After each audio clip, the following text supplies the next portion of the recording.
Hello and welcome back.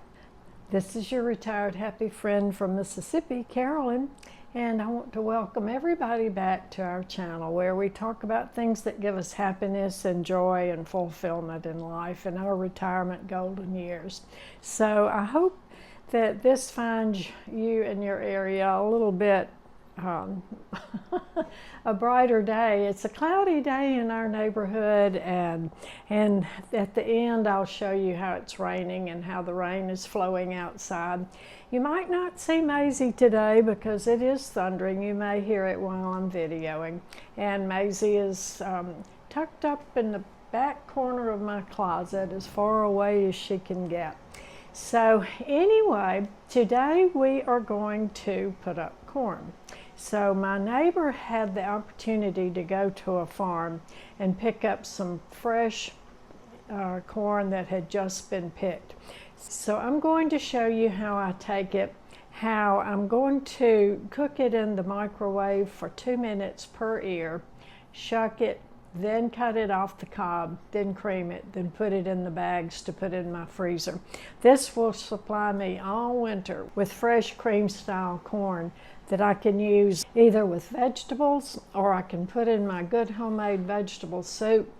And I remember way back when I was a child growing up, the 4th of July we always spent out in the backyard cutting off corn, making cream style corn. That was the way we spent our 4th of July. And I remember how messy it was. It got all over everything because when you scrape it, the juice from the corn, the creamed juice from the corn cob will splatter all over you, all over the bench, all over everything that you're close to. If you do it in the kitchen, all over the counter. Well, this way it doesn't splatter. So it's neat, and by the time I get it cut off, it's already been blanched. I don't have to put it back in the microwave or a boiler and heat it to blanch it to stop the ripening process. It's done. So I hope you like this process and give it a try.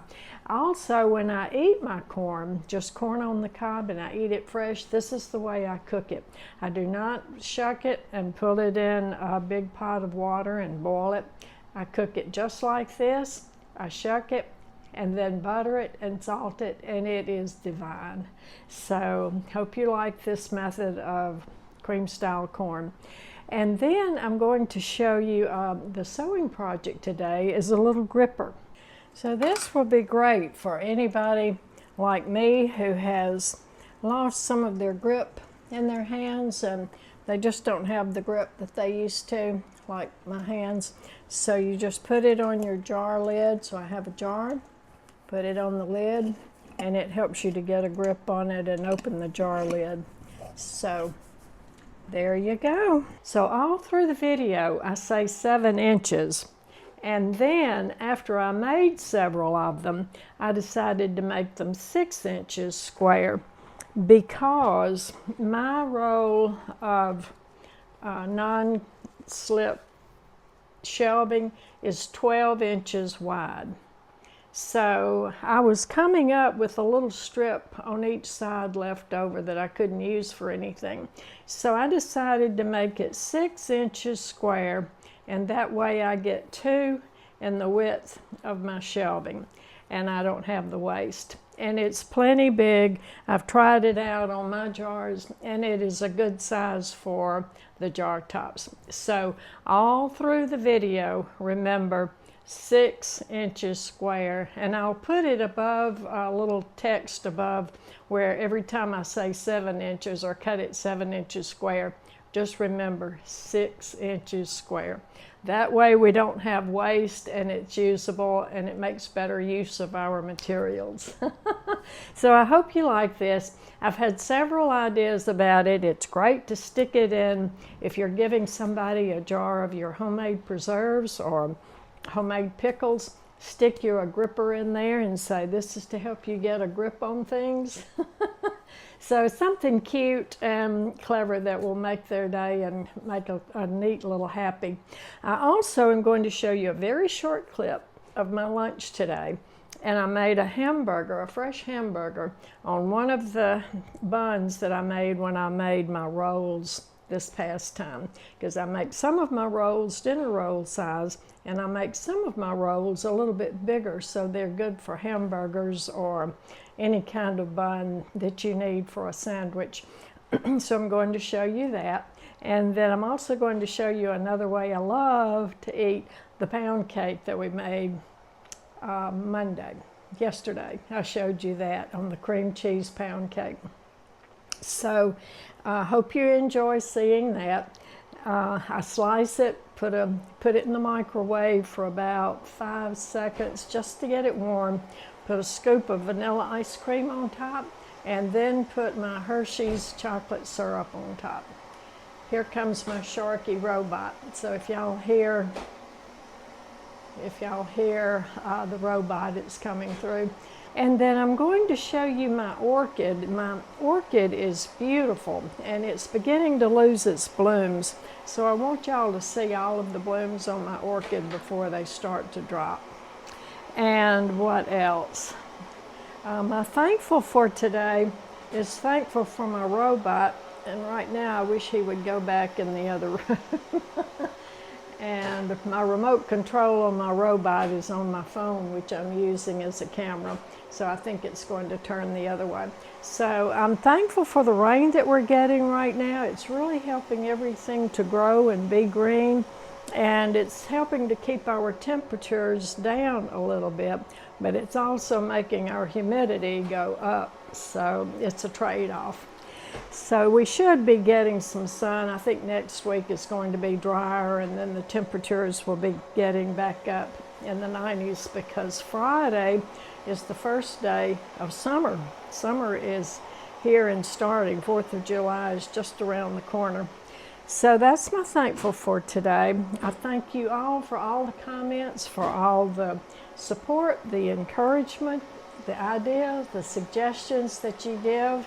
And thank every one of you who subscribes. We're almost up to 8,000 subscribers. So that is just totally amazing. I just cannot believe when I started this little retirement journey and venture, it was December of this past year. So it has not been that long that Retired Happy has been on YouTube. So thank you all, every single one of you. I appreciate it from the bottom of my heart.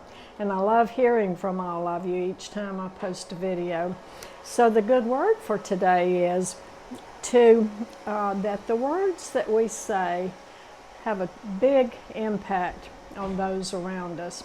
We can choose words that are uplifting, that are encouraging, that help lift somebody up and make them day, make them smile, make them feel good about themselves.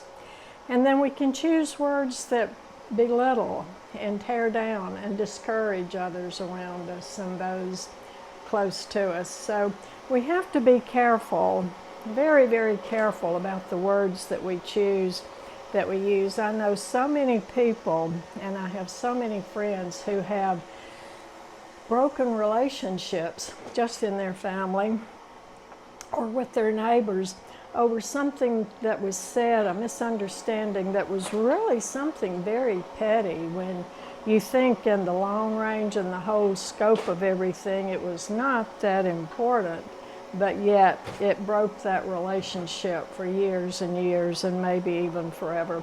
So our words that we say and the words that come out of our mouth is like a tube of toothpaste.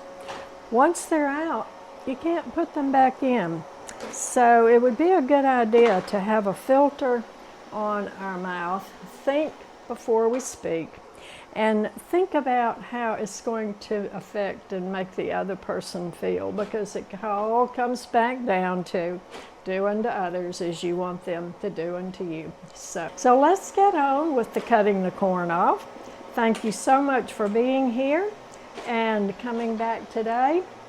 And let me know in the comments if you make the little gripper and how you make it and what you put it in, how you used it, and also if you'd make the corn and what you think of it.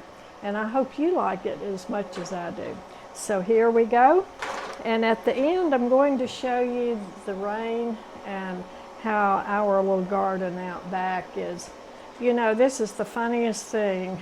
Sharky Robot was way in there in the other part of the house, and now that I sat down trying to talk to y'all, Sharky wants to stay right around my feet. So I hope it's not disturbing to you. If it is, I apologize, and we will do better on the next video. Thank you so much for your time, and I'm so glad you came to visit me and Maisie at Retired Happy today. Share your smile with everyone. It could make their day and lift them up out of a rut.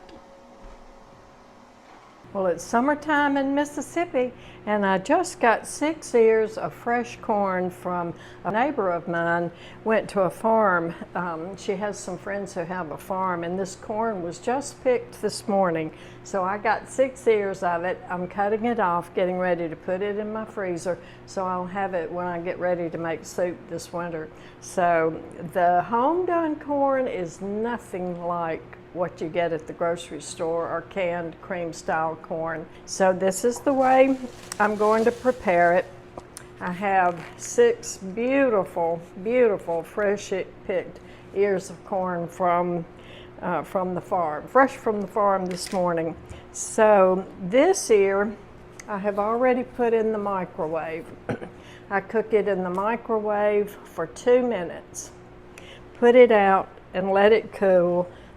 And then after it's cooled, I take it and cut it off the cob, and I'll put it in the freezer. So I have found this method to be best. If I'm eating it fresh, cook it this way. Put your ear of corn in the husk. Don't shuck it. Put it in the microwave for 2 minutes. Let it cool, and I'll show you how to cut the top off. So this here just came out of the microwave. It has cooled off enough for me to touch it. So I'm going to cut it. I can feel through the shuck where the end of the ear is. So I'm going to cut it off right at the top of the ear and then pull back the shuck and go ahead and pull all the silks off. And after it's cooked, it's so much easier to get the silks off of it. So this is still a little bit warm to touch. So see how easily all those silks just pull right off? So I'm going to go ahead and shuck it, break the shuck off, which it also is much, much easier to break the shuck off the stem. It's still very, very, very warm, but now the corn is blanched. And blanched just means that it has been cooked a little bit to stop the ripening process. And when I take it out of the freezer this winter, it's going to taste just exactly the way it does right now. And I always use my corn that year. So now I have all the silks off that I can get. So I'm going to put it on my plate and just cut just the tip of the corn off, because I'll come back around and make another trimming. All of these ears are very, very nice ears of corn. They're very well filled out, and I tasted a little of it when I was putting them up in the freezer, and it tastes very sweet.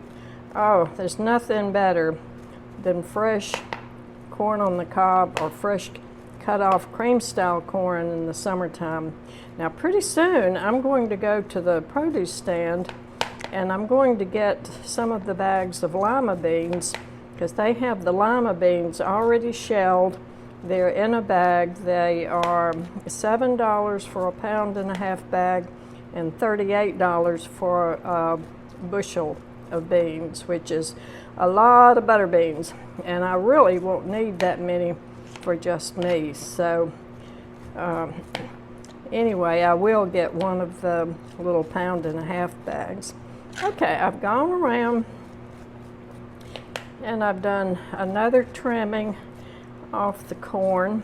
So now I'm just going to take the blade of my knife and start scraping down the rest of the corn that's down in the corn kernels.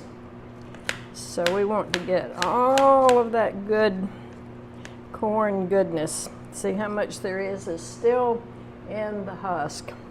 So we want to get all of that out, out of each kernel of corn. And if I was cooking it in the skillet, it would start creaming up, because I can tell this corn would be real creamy. So my special treat tonight at supper is going to be half of one of these ears of corn hot with butter on it, because I haven't had a fresh corn on the cob since last summer. So I am ready for some fresh corn on the cob. So that's how much corn there is on just one ear of corn. So that's a pretty good bit. So now I'm going to, since it's already been blanched and already been heated, and this is edible just like it is, I would eat that if I weren't going to put it in the freezer. But 2 minutes makes it really good. Now I'm putting mine in the freezer in these little snack size bags, and I'm going to put 1 ear in each bag of corn, and that will be plenty for either a meal if I want to have just cream style corn with butter beans and cornbread, or some other meal that I have, or if I want to put it in my fresh vegetable soup, which I always make a big pot of fresh vegetable soup in the winter time, and it has all the fresh vegetables in it: butter beans, corn, potatoes, carrots, what else? Onion, tomatoes. So that's a staple for us in the wintertime. That with a pan of hot cornbread in the wintertime, and that is good nutrition. Okay, so now I'm going to zip it shut, put it in my freezer. I have it dated on the date that I'm freezing it, so I will know what year and when I froze it. So I'm going to do all my ears of corn just exactly like that, and I will be happy that I have my corn put up. We call it put up in the freezer. And if you're not familiar with the term put up, we were out at the horse pasture one time, and there was, and this was in the summertime, and there was a lady there visiting the horses, and she was, she was not from Mississippi, and I don't think she was even from the United States, but I was talking about I was going to go get some butter beans to put up, and she thought I meant up, as in up somewhere. So she said, well, where are you going to put them? I said, I'm going to put them up. She said, put them up where? So put up is the term for when we're preparing our summer vegetables to either can or put in the freezer, or what we need to do to preserve it for the winter. Well, I'm all finished, and that didn't take very long, and I'm so glad to have some good fresh corn in my freezer for this winter. So I ended up getting 7 bags because I had the 2 ears of corn that I got at the produce market when I got the squash. Isn't that beautiful? 7 little bags of fresh cut off cream style corn in my freezer for this winter. Love it, love it, love it. On today's Sew Along With Me project, I'm going to be making a gripper. And these are so handy to have in the kitchen anytime you're trying to open a jar of jelly or a new jar. So this is a little 7-inch square gripper.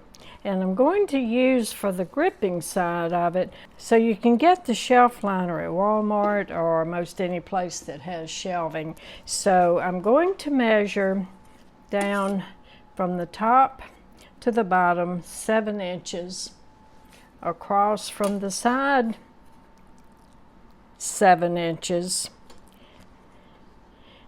and then down from the side. So this is going to be the gripping side, And then the fabric, the top side, I'm going to make out of my pink cherry. You've seen that before on the baby quilt that I made, and I still have a good bit of that fabric. So now it's going to become a grippy for the kitchen. So I'm going to cut this 7-inch square and then measure the top fabric 7-inch square and get ready to sew the 2 layers together.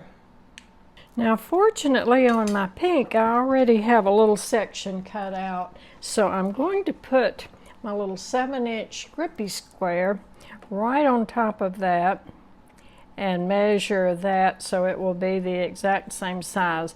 And I'm going to go ahead and just put the right sides together and check your shelf liner. I'm finding one side of mine has more grip and one side is smoother. So I'm going to put the more raised grip side face down, so right sides together, and then take my marking pen and mark all the way around. So while I have that fabric out, I'm needing another apron. I'm wanting to make one a different color. So y'all let me know in the comments if you think I should make another apron out of the pink cherry, or I have this fabric. I also have a good bit of it. I was thinking about making an apron out of this one and then put a little contrast strip around the bib, the top of it, and the pocket out of the polka dot. So let me know what you think would be good to make another apron out of. I am going to pin my corners together just to stabilize it. So I'm going to start stitching, and I'm going to start pretty close to the corner so I can leave this center space open to turn it, because we're going to stitch it together and then we're going to turn it so that the right sides will be out. So here we go. And I'm going to make my seam the width of this space between my presser foot.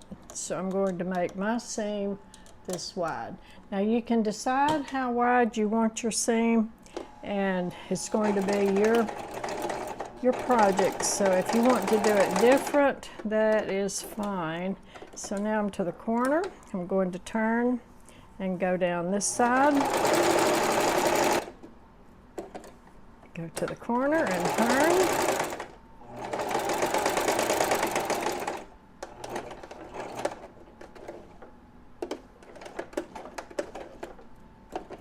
And turn.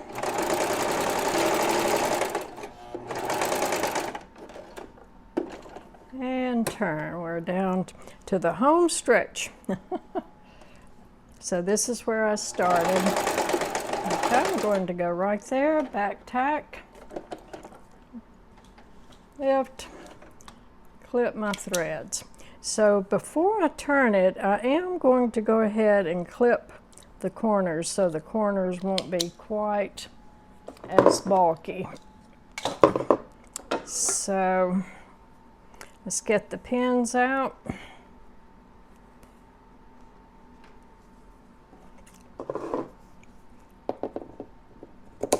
Clip the corners off. All 4 corners, we're going to clip it off. And now we're going to turn it. So now I just heard some thunder outside. We have thunderstorms on the way over here from the Mississippi River. I talked to a friend a little bit ago who's in Vicksburg, and she said it was already raining in Vicksburg. So we do have some thunderstorms coming up. I took Maisie and we went to Petco right before lunch today, and I got her a thunder coat. I forgot what it was called, thunder jacket. So I thought, we are having so many thunderstorms lately, I'm going to go ahead and invest in her a thunder jacket. So I've got it on her, And I thought she was going to be doing okay because I'm just now hearing the thunder, and usually when storms are coming up, she hears it way before I do. Okay, I have it turned.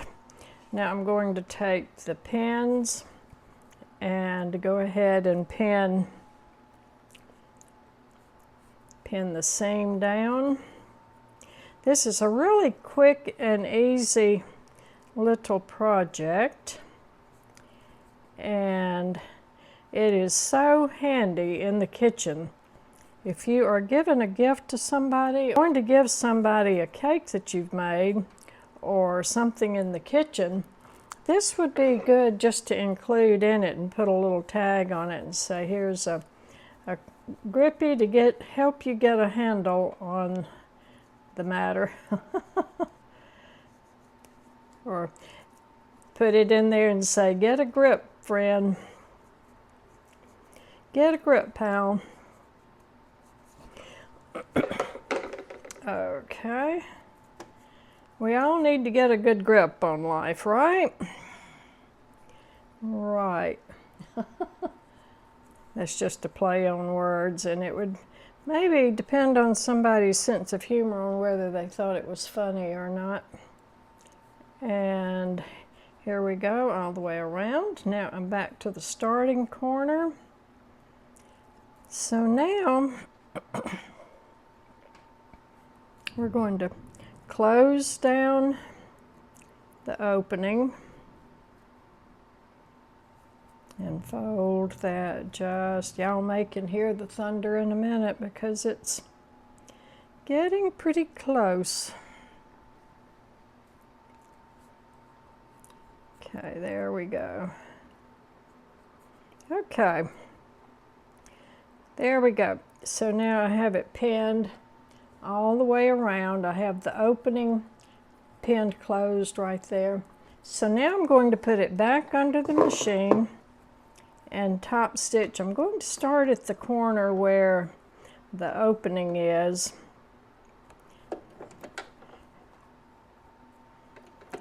And on that side where the opening is, I'm going to stitch as close to the edge as I can to make sure the edges are caught in the seam.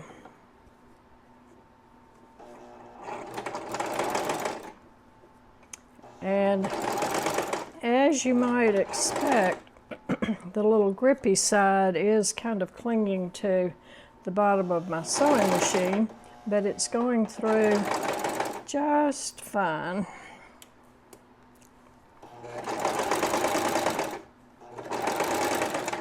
Okay, now I'm to the corner. So on this side, from now on, I'm going to make a little bit wider seam than I made on that one, because that one was mainly just to make sure I had the edges closed. So now we're going to go down the side.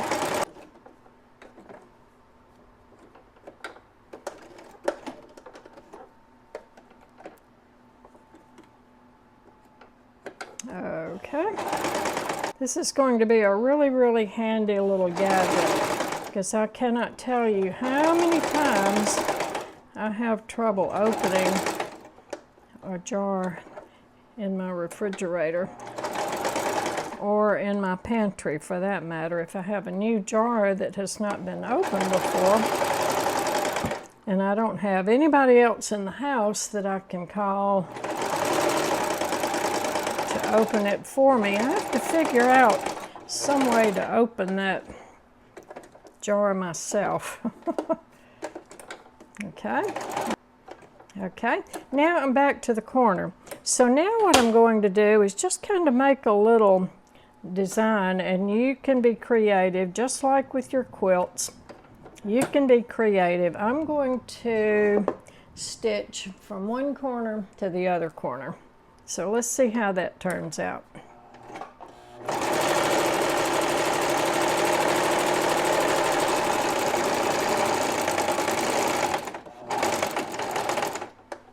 Okay. And Now I'm going to do the other corner the same way and go back tack and go all the way across it and back tack.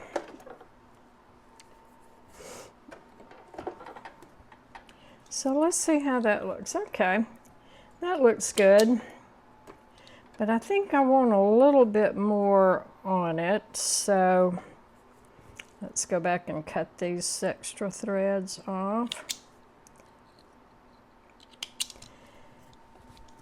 So I think I'll go across and across, and then I think I'll be done. I think that will be enough. So I'm going to go across halfway, back tack, right across the middle.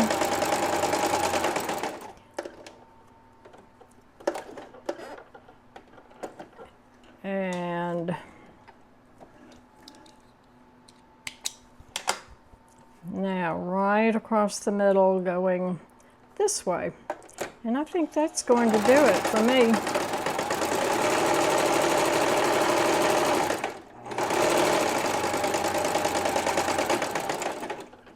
Okay, now that was quick, that was easy, and you've got a really cute, did y'all hear that thunder? That's pretty loud when it's getting really dark outside. So you've got a really cute, quick, easy project that is usable, serviceable, and somebody will be very glad to get. So this is the grippy side, and this is the decorative side. So I hope y'all have fun with that. It's 7 inches square, 7 inches by 7 inches. All you need is some of the grippy shelf liner, some extra fabric, and I do not put any batting in this. This is not quilted because we don't want it thick and padded. It's not a hot pad, it's just a grippy. So this will be great for anybody like me who has lost some of their grip in their hands and they just don't have the grip that they used to, like my hands. So you just put it on your jar lid. So I have a jar, put it on the lid, and it helps you to get a grip on it and open the jar lid. So there you go. Quick, easy, purposeful, serviceable little project. Let me know if you decide to make it and how many you decide to make, just to have in your stash for a little happy to stick in when you're giving somebody something. So have fun and let me know how many you make. For today's lunch, I'm using one of my rolls that I made in the last roll making, and I'm going to make a hamburger. So I have my ground beef out. I put it out this morning to thaw, and I have my hamburger patty made. So now I'm getting ready to stack and build my hamburger. So I have my hamburger all put together. I should have made my hamburger patty a little bit bigger because I didn't realize my bun was going to be so big. But as you remember, last time I made the rolls, I made some of my rolls a little bit bigger for hamburgers. So I have mayonnaise on the top, mustard under the meat, my cheese, my lettuce, onions, pickles, a little tomato out of my garden, and it is ready to eat. It is going to be so good. And this is the lettuce. This is the way I store the lettuce. And I got it at the grocery store the end of May for June, and it is still just as crisp and nice and good as it was when I got it from the grocery store. So I cut the stem off, wash water all the way through it, rinse it off good, leave a good bit of water on it, store it back in the good heavy plastic bag that it came from in the grocery store, and it stays fresh for at least a month, maybe more. But enjoy your lunch, and I hope when you make your rolls, you include some of them for your sandwich buns. One of my favorite ways to eat the cream cheese pound cake. This is my dessert after my hamburger on my homemade hamburger bun. Now I want to show you something on my pound cake. Do you see the yellow up along the top? This is along the top. This was in the bottom in the pan, but this little part is our favorite part of the cake. And when I would cook it, and we had children there, and I did the same thing, so I'm not pointing fingers at them, but we would cut it at an angle to get more of this top, and that's where it's real soft and the best part. So if you overbake your cake, you lose that good, and I don't know how to describe it other than it is done, but it's still soft. Now it's finished up and ready to eat. A scoop of vanilla ice cream and chocolate syrup on top. And this chocolate syrup is just good old-fashioned Hershey's chocolate syrup, straight out of the bottle. You can make chocolate milk with it. You can put it over ice cream, and it's really, really good. Inexpensive, simple, something I have on hand as a staple in my refrigerator. Well, it's raining again, so I'm beginning to wonder if we live in England. This is getting to be a really a daily thing. Maisie and I have to plan going down to the mailbox in between the thunderstorms. So Maisie is back hidden in the corner of my closet.